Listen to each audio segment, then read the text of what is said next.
नमस्कार. आज नवी मुंबई पोलीस आयुक्तालयामध्ये सन 2025 साली जितकेही गुन्हे घडलेले आहेत, वेगवेगळ्या हेड्स खाली प्रॉपर्टी ऑफेन्सेस, बॉडी ऑफेन्सेस, महिलांविरुद्धचे गुन्हे, सायबर गुन्हे, नार्कोटिक्सचे गुन्हे, फायनान्शियल, इकॉनॉमिक ऑफेन्सेस आणि आपण जे काही प्रतिबंधक कारवाया केलेल्या आहेत, जे कन्व्हिक्शन्स झालेले आहेत, अशा स्वरूपाचे ट्रॅफिकचे काही इश्यूज असतात. आपण जे नवीन इनिशिएटिव्ह सुरू केलेले आहेत, अशा मल्टिपल गोष्टींवर सविस्तर विश्लेषण आज सर्व पत्रकार बंधूंसमोर केलेलं आहे.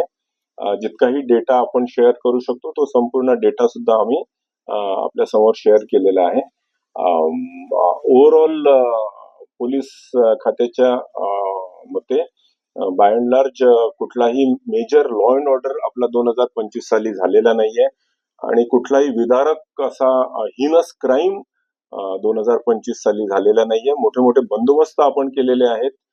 इलेक्शन्सची प्रक्रिया सुद्धा नुकतीच पार पडलेली आहे आणि जे लोकोपयोगी कार्यक्रम आहेत, उपक्रम आहेत आणि पोलिसांची एफिशियन्सी वाढवण्यासाठी जे इनिशिएटिव्ह इंटरनल इनिशिएटिव्ह लागत असतात ते सर्व इनिशिएटिव्ह घेऊन आपण बेस्ट पब्लिक सर्व्हिस किंवा लोकांना पोलीस सर्व्हिस देण्याचा आपण प्रयत्न आहोत. गेल्या 3 वर्षांपासून आपण बघतोय की आपण जवळजवळ 1500-1600 आफ्रिकन नॅशनल्सवर मोठ्या प्रमाणात ड्रग्ज नार्कोटिक्सची कारवाई केलेली आहे.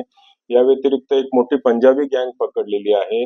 हायड्रोपोनिक गांजामध्ये जी इंटरनॅशनल गँग या ठिकाणी ऑपरेट होत होती नवीन चिंचकरची, ती सुद्धा आपण या ठिकाणी पकडलेली आहे आणि ऍब्सोल्युटली झिरो टॉलरन्सच्या अंडर आपण ह्या सर्व गोष्टी नार्कोटिक्स संदर्भामध्ये आपण केलेल्या आहेत.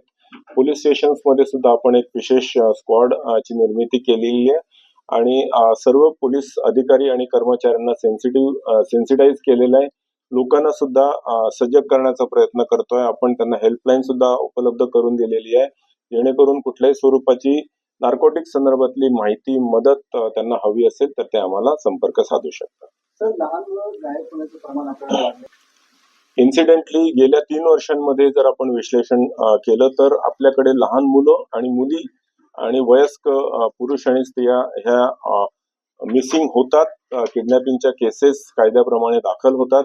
पण गेल्या 3 वर्षभरामध्ये आपण बघितलं तर जवळजवळ 95% च्या वर हे सर्व डिटेक्शन झालेले आहेत. सर्व मिसिंग चिल्ड्रन आणि मुलं आणि मुली ह्या आपल्याला मिळून आलेल्या आहेत आणि त्यांचं विश्लेषण केलं असता आपल्याला असं निदर्शनास आलंय की घरात आई वडिलांसोबत काहीतरी टोचून बोललं म्हणून निघून गेलेत किंवा कोणी परिचित मुलासोबत बाहेर गेलेले आहेत.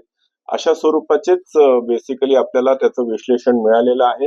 कुठल्याही स्वरूपाची गँग जी आपल्याला भीती असते की कुठलीही गँग अशा प्रकारे ऑपरेट होते आहे का, ज्याच्यामध्ये लहान मुलांना ट्रॅफिकिंग मध्ये म्हणजे प्रॉस्टिट्यूशन मध्ये किंवा बेगिंग साठी पुश करते आहे का, तर तशा स्वरूपाचं आपल्याला कुठेही गेल्या 3 वर्षाच्या डेटामध्ये आपल्याला आढळून आलेलं नाहीये.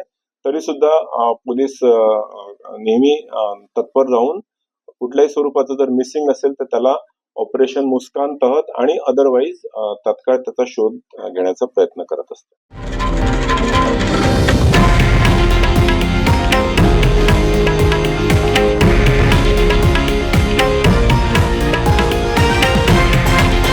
हे आहे देशातील नंबर 1 न्यूज नेटवर्क आणि आपण पाहत आहात TV9 मराठी, एकमेव.